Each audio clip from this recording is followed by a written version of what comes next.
Oops. So I had to stop the recording because of the smoke alarm suddenly activating uh, in our place. Okay, anyway. Okay, let's continue our discussions. We create the public interface, okay, of the person. Okay, so let's have a look. So the public interface, the interface of this, it doesn't really have much. If you have a look, it has the attribute first name, last name, these two methods, right? So this person will implements this interface. It has the first name, last name, constructor, how to create that, and then display, right? So it's pretty straightforward. And here we might want to have the uh, the class, right? So this is the we need to create another class. So we create another class library, that's specifically for testings, right? So this one is the person utils.test, right? So that's specifically to test that class. Okay, so once we've already created that one, we will create the attach the instance to the person utils. Okay, so in this class, we just simply change into the person test.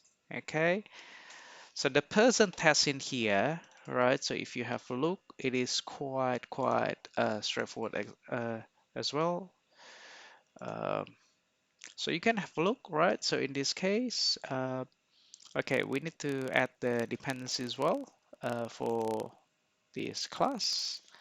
Okay, we need the .NET dot net.test, Microsoft net.test. We need this. Oops, do not need that. We need this. Except we need the X unit. We also need the runner.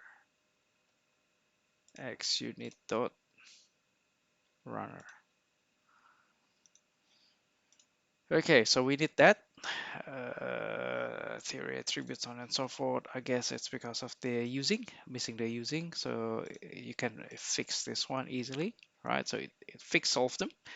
So first is arrange when we define, okay, and then act where we want to get the something, right, the result. And the result must be not null and not empty, which is the case because we know that the first name it get passed from a John, right? So the first one John, and lastly the assert we just want to contains check whether the name is John, same as result, right? So that's the first test. Second test is the Peter, right? So if we just run this, so you'll see the actual implementations.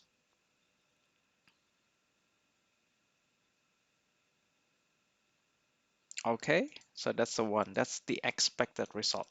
Okay, so we have the first name display 2, first one Peter, second one John. Okay, so that's the person. So now um, we want to know how to use the substitute, right? So substitute in this type of implementations, right? So as you may know, right, the reason why we want to use the substitute, we do not want to evaluate the actual business logic in the method, right? We use substitute because we just want to know whether the workflow of the method is working fine. Okay, I'll show you the example of that. Okay, so perhaps you also have uh, the manager here, manager.cs, right? So in this manager, it has actually I do not want to get the interface, just the class, class manager, and then here you have the um, you have the method manage, right? So here by using substitute, we just want to make sure that this is called once and this is called once.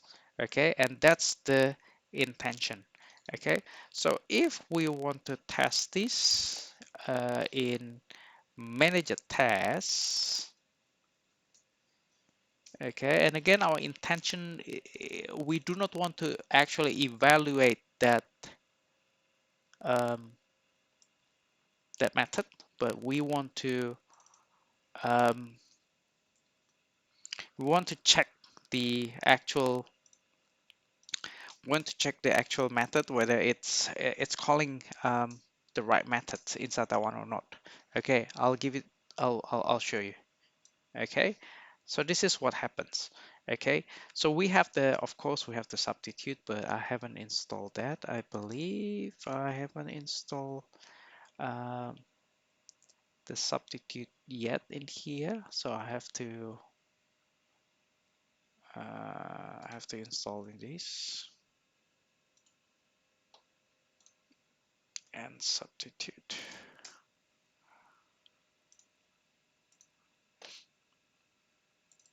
Okay, so and substitute here, it should be okay. So just fix using and substitute. Okay, so here, if you know, we create the person, right? So we want to substitute the actual uh, interface, right?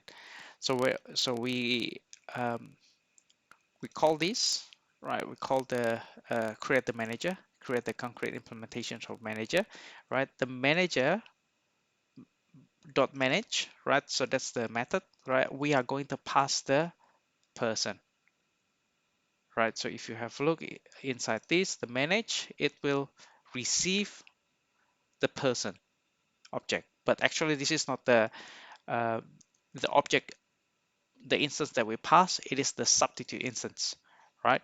So here, what we are going to assess, right? So we just want to make sure that this particular method, right? These methods, display first name, it's called once. Okay, because there is a potential in the code, issues in the code, whether you perhaps before we just run the test, so we just want to make sure that everything's working fine. Have looked this one, manager tests, okay, so it's fine. Okay, so in fact, if you just change the implementations of these, let's say you accidentally call this particular method twice, right? So your code will be broken, right? So if you run tests again, so it will be broken. There you go, it will be broken. It fails, you have to have a look, right? Because here, right, instead of having one, right? So we are actually receiving two. So now we can easily detect early as possible if there is some issues with the calling of your inside your method. Okay, so I guess that's a benefit of having a substitute. Okay, so now in this tutorial, you've learned how to implement the Autofac using the simple example, right? So here, and how to implement the substitute using a simple example as well, and how to incorporate everything into an actions into here. Okay, and I guess that's it for now. And thanks for watching. I'll see you in the next tutorial. See ya.